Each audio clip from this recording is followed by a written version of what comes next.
Glória a Deus. Porque muitas das vezes a gente espera que a igreja venha junto. Sim, E a gente não tem a maturidade de entender que o Senhor seleciona quem vai estar no deserto. Então não é que a pessoa te esqueceu, que a pessoa te abandonou. Sim. É porque o Senhor marcou aquele deserto para ele manifestar a sua paternidade. Então eu acredito que o próprio Deus me levou naquele deserto para me conhecer ele. O Deus de milagre, o Deus de perto, o Deus que fala, o Deus que provê. Porque até então eu cuidava das meninas na força do meu braço, mas agora eu estava caída numa cama.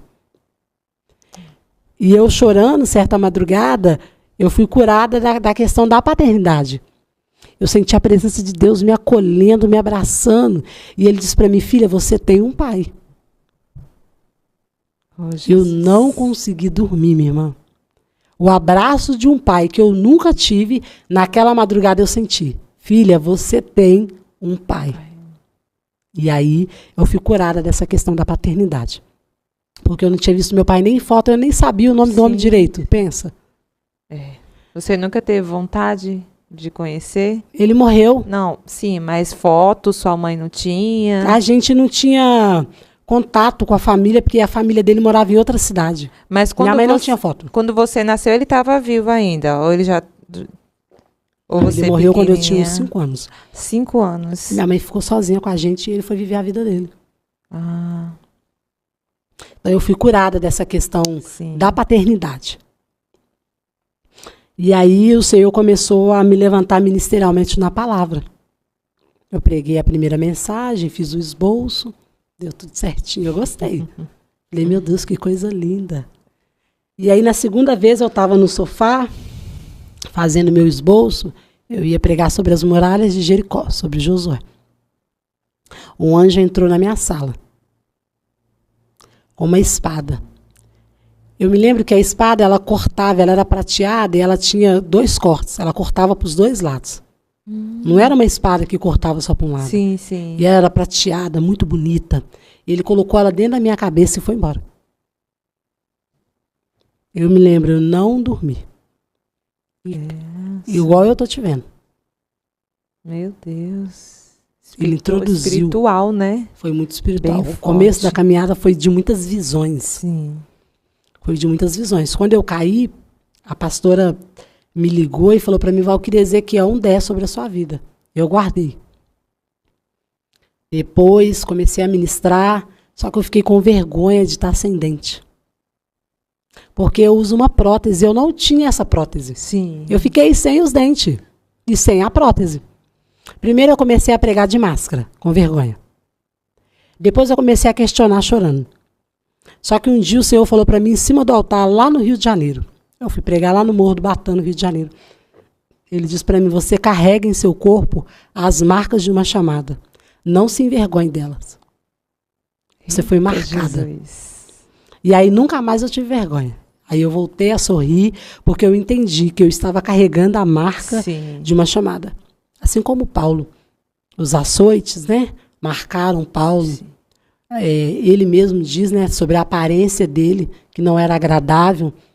Alguns historiadores falam que Paulo era como se fosse um amaral, né, com um olho menor que o outro, a aparência bem feia, mas ele trazia as marcas do açoite, as marcas da prisão. Jesus teve as marcas em suas mãos. Sim. Então, o Senhor começou a me mostrar que o chamado, ele tem marcas. Algumas pessoas têm marcas emocionais, algumas pessoas têm marcas físicas. E eu fiquei com a marca física dessa chamada. Eu estava sem o dente. E o Senhor, ele resolve o problema quando você é curado dele. Primeiro você vai ter que ser curado dele. É sempre assim.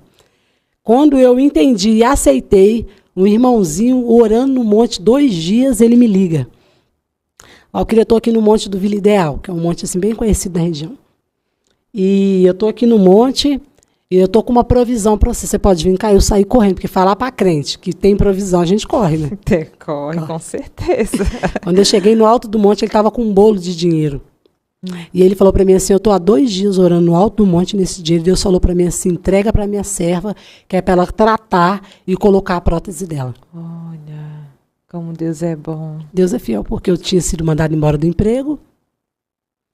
Eu estava com 3 filhas abandonadas sozinha, sem a figura paterna deles, sem ajuda de ninguém. Era eu e elas contra o mundo. Trabalhando de noite, cuidando delas, pagando escolar, alimentando elas. Então eu estava igual a minha mãe no começo, o pai e a mãe.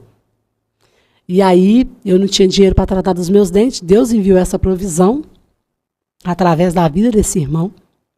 E o Senhor começou a mostrar para mim que Ele era comigo. Sim. O Senhor fechou a porta de emprego não para faltar, mas para mostrar que a porta que Ele fechou, o ciclo que Ele fechou do emprego, era um tempo que Ele estava iniciando para mim começar a viver milagre. E às vezes a gente tem essa dificuldade de entender que o Senhor Ele também fecha a porta. A gente ministra sobre um Deus que abre a porta, mas a gente esquece que Ele fecha a porta. Sim. E Ele fechou a porta de emprego. Nesse período, eu fui pregar com uma sandália rasteirinha que eu tinha, bem assim. Eu andava, irmã, e ela conversava, ela abria. Eu comecei a chorar no ponto de ônibus. Eu falei, Jesus, como que eu vou fazer? As pessoas procuram a sua face através da minha vida. Como que eu vou pregar com esse sapato aberto? Quando eu cheguei lá, era uma campanha de ficar descalço no altar. Olha. Aí o Espírito Santo falou, eu não uso sapato. Eu uso pessoas que estão posicionadas e disponíveis. Você está disponível e está posicionada? O pastor estava sem sapato, as missionárias no altar sem sapato. E estava um negócio, meu sapatinho velho ficou lá. Eu falei, ô glória. Quando eu cheguei em casa, uma pastora me liga e falou assim, ô Kira, porque eles me chamam muito de Kira. Qual que é o seu número? Eu falei para ela, 36, 37. Ela falou para mim, achei minha Cinderela. Naquela noite que eu sonhei, que eu chorei, porque eu não tinha sapato, eu ganhei 11 pares de sapato na caixa. Oh, meu Deus. Deus 11. Glória a Deus. Deus, Ele é muito fiel. Ele não deixa faltar. Eu ganhei 11 pares de sapato na caixa. Foi umas coisas que Deus foi usando no começo para mostrar para mim que Ele era comigo. Sim. E aí eu desempregada com as crianças, eu estava vendendo doce em ônibus, igual esses baleiros. Eu sei. Eu pegava a caixa de doce, vendia, e a cada 60 doces que eu vendia, eu ganhava R$17. Então eu vendia umas 3 caixas por dia. Sim.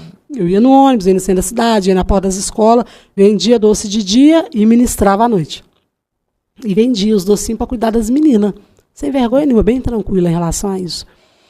E quando eu vendia doce, eu fui ministrar certa vez, a irmã saiu da igreja, foi na casa dela, perto da igreja, pegou uma quantia de dinheiro enquanto eu pregava e Deus falou, fala para ela que é para a vida dela. E lá em casa não tinha nem arroz, e a irmã não sabia. Eu ia pregar sem ter nada, eu ia ministrar na vida do outro, mas eu não tinha. Estava passando necessidade, né? Necessidade física, necessidade financeira. Isso. Eu já tive um período, irmã, eu acho que esse dia foi o dia mais triste, assim, meu particularmente. Sim. Porque as outras coisas que me sobreveem envolvem a minha família. Mas eu tenho os meus traumas particulares. Eu levei as meninas para a creche, elas ficavam na creche. Lá em casa não tinha um pão para comer. Não tinha. E eu já estava convertida. Eu falei, eu vou fazer uma visita na casa da irmã Vânia, que a irmã Vânia era assim, a mais patricinha da igreja. Sim. E eu vou visitar ela agora, depois que eu deixar as meninas na creche, eu vou visitar a irmã Vânia. Porque se eu for na casa da irmã Vânia, eu vou conseguir tomar um café da manhã. Meu Deus. E era a única coisa que eu ia comer naquele dia. Eu estava passando fome. Jesus. Cheguei na casa